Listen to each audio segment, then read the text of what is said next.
Kim uyquga ketsa, sodir bo'lgan narsalardan g'aflatda qoladi. Nima bo'lganini bilmaydi. Alloh hech narsadan g'aflatda bo'lmaydi. Alloh barcha narsani biladi. Zarracha narsa ham Allohga maxfiy emas. Alloh taolo o'z fazli marhamati bilan ba'zilarni toat ibodatga muvaffaq qiladi. Ba'zilarni esa o'z adolati va yetuk hikmati bilan mahrum qiladi. Ba'zilar aytadi: "Nima uchun musulmonlar zaif, bechora, kofirlar esa hamma joyni egallagan? Dunyoda xohlaganlaricha hukm yurgizyapti. Musulmonlarda kuch-quvvat yo'q" deb aytadilar. Islomga qanchalik qarshilik bo'lsa ham, islom dini kengayib, musulmonlar ko'payaveradi. Bu haqiqatan ajablanarli. Faraz qiling, bir toifaga tinimsiz, qiynoq bo'laveradi, lekin ular ko'payaveradi. Bunday holatda biror narsa qilish imkonsiz. Shariatimizda bomdod va asr namozi alohida o'ringa ega. Chunki bu ikki vaqtda amallar Alloh huzuriga ko'tariladi. Biror narsa Allohning nigohidan chetda qolmaydi. Biror bir maxluqot Allohdan yashirinib, maxfiy bo'la olmaydi.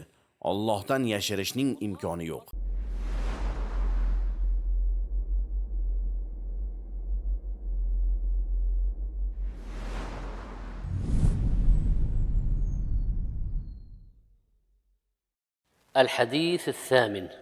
8 hadis. Alloh azza va jalla uxlamaydi. Uxlash Allohning buyukligiga butunlay ziddir. Alloh adolat mezonini gohida tushiradi, gohida ko'taradi. Kunduzgi amallar boshlanishidan oldin kechasi qilingan amallar Allohning huzuriga ko'tariladi. Tungi amallar boshlanishidan oldin kunduzda qilingan amallar Allohning huzuriga ko'tariladi. Allohning buyuk jamolini to'sib turuvchi parda nurdir. Agar bu pardani ochsa, buyuk yuzining ko'rkamligi uning nigohi yetgan joyini kuydirib tashlaydi. Bu hadisni Imom Muslim rivoyat qilganlar. Bu hadis Alloh taoloning buyuk, ulug' zot ekanini yana bir bor bayon qilgan. Alloh taolo buyuk, ulug' zot bo'lganidan u hech qachon uxlamaydi, balki uxlash Allohning buyukligiga butunlay zid. Buni tasavvur qilish imkonsiz. Chunki Alloh taolo abadiy, tirik zot, uning hayoti mukammal, har qanday kamchiliklardan xolidir. Uyqu esa mukammal hayotga, abadiy tiriklikka butunlay ziddir. Alloh taolo abadiy, azaliy, har qanday ayb va nuqsondan pok zot.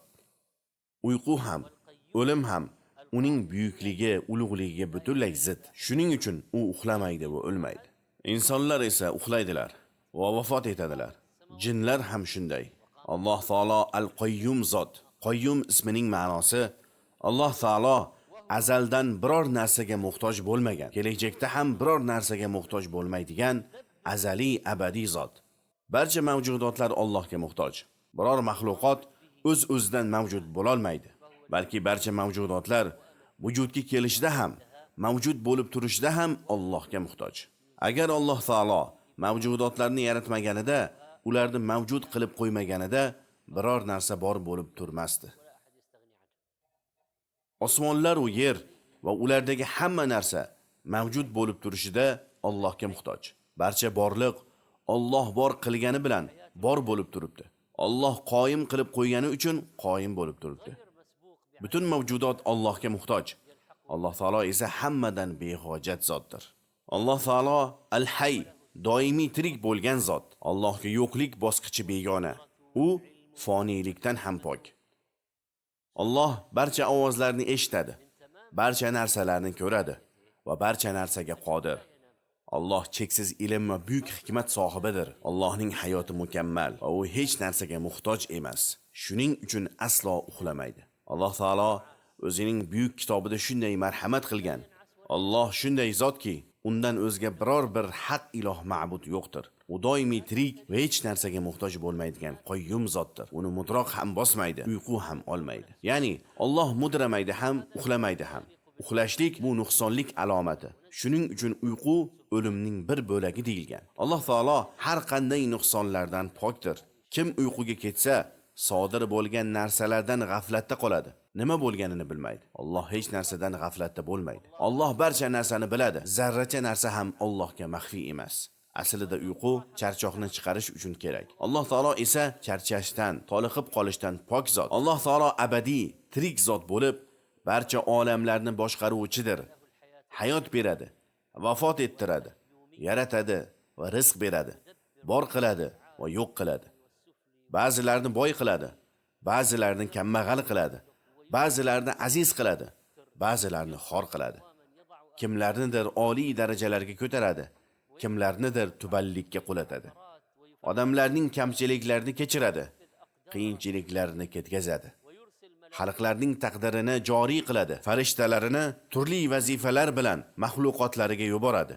Albatta bunday zot uyqu va mudroqdan pokdir. Yuqoridagi hadisda Alloh adolat mezonini gohida tushiradi, gohida ko'taradi deb aytildi. Buning ma'nosi nima? Bu yerda adolat mezonidan maqsad bandalarning rizqlari va amallari o'lchanadigan tarozi. Ya'ni Alloh taolo ba'zida yetuk bir hikmat bilan tarozi pallasini past qilib, odamlarning rizqini kamaytiradi. Ba'zida o'zining yetuk hikmati bilan tarozi pallasini yuqori qilib, odamlarning rizqini keng qiladi. Alloh taolo o'z fazli marhamati bilan ba'zilarni toat ibodatga muvaffaq qiladi, ba'zilarni esa o'z adolati va yetuk hikmati bilan mahrum qiladi. Alloh taolo aytadi: "Har bir narsaning manba xazinasi bizning huzurimizda. Biz barcha narsani aniq o'lchov bilangina tushirurmiz." Boshqa oyatda Alloh o'zi xohlagan bandalariga rizqini keng qilur va o'zi xohlaganlariga rizqni oz qilur. Albatta Alloh barcha narsani biluvchidir. Yuqoridagi hadisda aytilgan adolat mezonini ba'zi ulamolar adolatli bo'lgan shariat hukmlari deb aytishgan. Chunki Alloh taolo shunday marhamat qilgan. Batahqiq biz o'z payg'ambarlarimizni aniq hujjat, mo'jizalar bilan yubordik va ularga kitob nozil qildik. Hamda odamlar adolatni barpo qilishlari uchun mezon, adolat tarozi tushirdik. Ya'ni adolat bo'lgan hukmlarni, insofga yo'llovchi buyruqlarni nozil qildik. Boshqa bir oyatda albatta Alloh adolatga, chiroyli yaxshi amallar qilishga buyurur. Ya'ni odamlar Alloh nozil qilgan shariatga amal qilsalar, adolatni qoyim qilgan bo'ladilar. Demak, ba'zi ulamolar adolat mezonidan maqsad adolatli bo'lgan shariat hukmlari deb aytishgan. Va yuqoridagi hadisda aytilgan Rasulullohning Alloh adolat mezonini gohida tushiradi, gohida ko'taradi degan so'zlarni quyidagicha sharhlashgan. Alloh taolo ba'zi vaqtlarda payg'ambarlarga ergashgan, islomga amal qilgan mu'minlarni zohir qilib, Alloh taolo o'z dinini g'olib, oliy qiladi. Ba'zi vaqtlarda esa payg'ambarlarga ergashgan mu'minlar bu dunyodan o'tib yoki ular juda oz qolib, Allohning dini oliy bo'lmay qoladi. Yuqoridagi hadisni ayrim ulamolar ana shunday sharhlashgan. Muhammad sallallohu alayhi va sallam payg'ambar qilib yuborilishlaridan oldin yer yuzida adolat mezoni oliy emas edi. Rasululloh payg'ambar bo'lib kelishlaridan oldin Alloh taolo yer ahliga nazar solib, arablarga ham, boshqa millatlarga ham g'azab qilgan. Faqatgina ahli kitob bo'lgan juda oz sonli insonlar Allohning dinini o'zgartirmay amal qilayotgan edilar.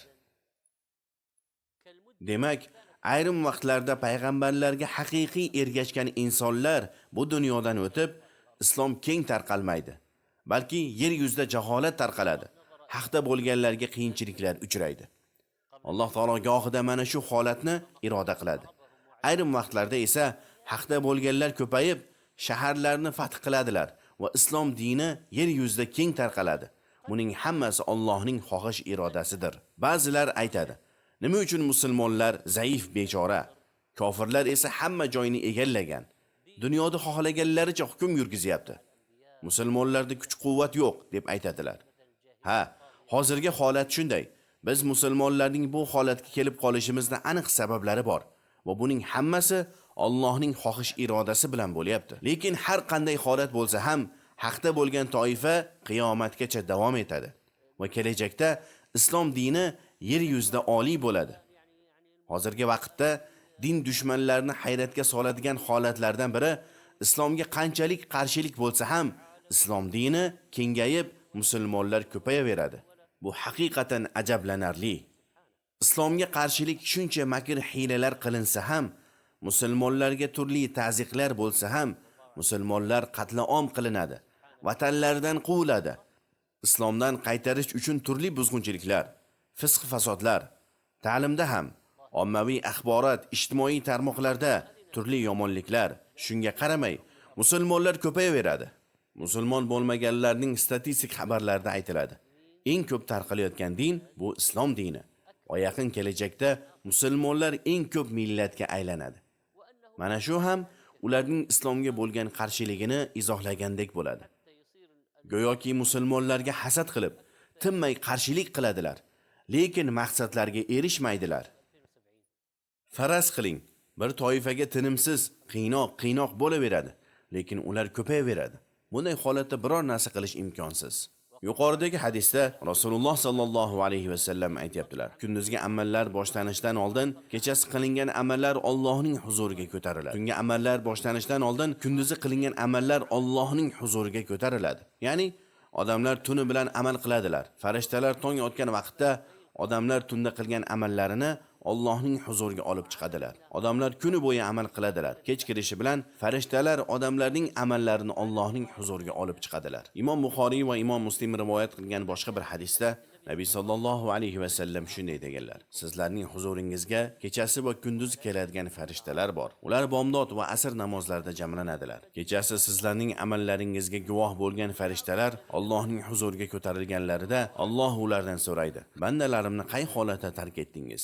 Aslida Alloh bandalarni qanday holatda bo'lganini biladi. Farishtalar aytadilar: biz ularning huzurlariga borganimizda ham namoz o'qishayotgan edi va ularning oldidan ketayotganimizda ham namoz o'qishayotgan edi deb javob beradilar. Buxoriy va Muslim rivoyati. Farishtalar Allohning huzuriga bandalarning amallari bilan yuqoriga ko'tariladilar. Demak, bu hadis ham Allohning yuqorida ekaniga, barcha maxluqotlardan oliy ekaniga dalolat qiladi. Alloh taolo Qur'onda shunday degan: yaxshi so'zlar Allohning huzuriga ko'tariladi va bu so'zlarni solih amal yuqoriga olib chiqadi. Nima uchun amallar yuqoriga ko'tariladi? Chunki Alloh taolo arsh ustida bo'lgan zot. Alloh taolo 7 osmon tepasida, arshning ustidadir. Insonning amali Allohning huzuriga har kuni 2 bor ko'tariladi. Yana amallar har hafta bir marta Allohning huzuriga ko'tariladi. Yilda bir marta ham amallar Allohning huzuriga ko'tariladi. Inson vafot etganida uning bir umr qilgan amallari Allohning huzuriga olib chiqiladi. Amallar Alloh huzuriga ko'tariladigan vaqtlarda ko'p solih amallar qilish afzaldir. Shuning uchun ham shariatimizda bomdod va asr namozi alohida o'ringa ega. Chunki bu 2 vaqtda amallar Alloh huzuriga ko'tariladi. Yuqoridagi hadisning oxirgi jumlalari Allohning buyukligiga va cheksiz qudratiga dalolat qiluvchidir. Rasululloh sallallohu alayhi va sallam Allohning buyuk jamolini to'sib turuvchi parda nurdir deb aytdilar. Allohning nuri haqida gapirganda nurning 2 xil ekanini bilishimiz kerak. Allohning 100 jamolining nuri bor. Bu nur maxluq emas, u yaratilmagan, balki u Allohning sifatidir. Ikkinchi turdagi nur bu Alloh yaratgan nurlardir. Alloh taolo parda qilib yaratgan nur bu yaratilgan maxluqdir. Mo'minlarning yuzida bo'ladigan ko'rkamlik nuri, osmonlar va yerdagi har qanday nurlar, bular hammasi maxluq, yaratilgan nurlardir. Allohning 100 jamolining nuri, Allohning buyuk sifatlaridan. Alloh taolo o'zining yuzini parda bilan maxluqotlardan to'sib qo'ydi. Bu parda Alloh taolo yaratgan nurdir. Demak, bu nurli parda Alloh yaratgan maxluqotlardan. Rasululloh sallallohu alayhi va sallam Me'rojga ko'tarilganlarida mana shu nurli pardani ko'rganlar. Imom Muslim rivoyat qilgan hadisda Rasululloh sallallohu alayhi va sallam nurni ko'rdim deb aytganlar. Ya'ni Allohning buyuk jamolini to'sib turuvchi nur pardani ko'rganlar. Agar Alloh taolo mana shu pardani ochsa, uning buyuk yuzining nuri, ko'rkamligi Allohning nigohi yetgan hamma joyni kuydirib tashlaydi. Allohning nigohi barcha maxluqotlarni qamrab oluvchidir. Biror narsa Allohning nigohidan chetda qolmaydi. Biror bir maxluqot Allohdan yashirinib, maxfiy bo'la olmaydi. Allohdan yashirishning imkoni yo'q. Ammo Alloh taolo o'zining buyuk jamolini nurli parda bilan maxluqotlardan to'sib qo'ydi. Alloh taolo barcha narsani doim ko'rib turadi. Barcha narsalar Allohga oshkor, ma'lumdir. Biror bir to'siqlar Allohning ko'rib turishini to'sib qo'ya olmaydi. Alloh taolo buyuk jamolini nurli parda bilan maxluqotlardan to'sib qo'ydi. Agar Alloh taolo o'zini maxluqotlarga ko'rsatsa, yuzining ko'rkamligi Allohning nigohi yetgan joyini kuydirib tashlaydi. Albatta Allohning nigohi butun borliqni qamrab olgan. Demak, Alloh taolo 100 jamolini to'sib turuvchi pardani ochsa, barcha maxluqotlar kuyib parchalanib ketadi.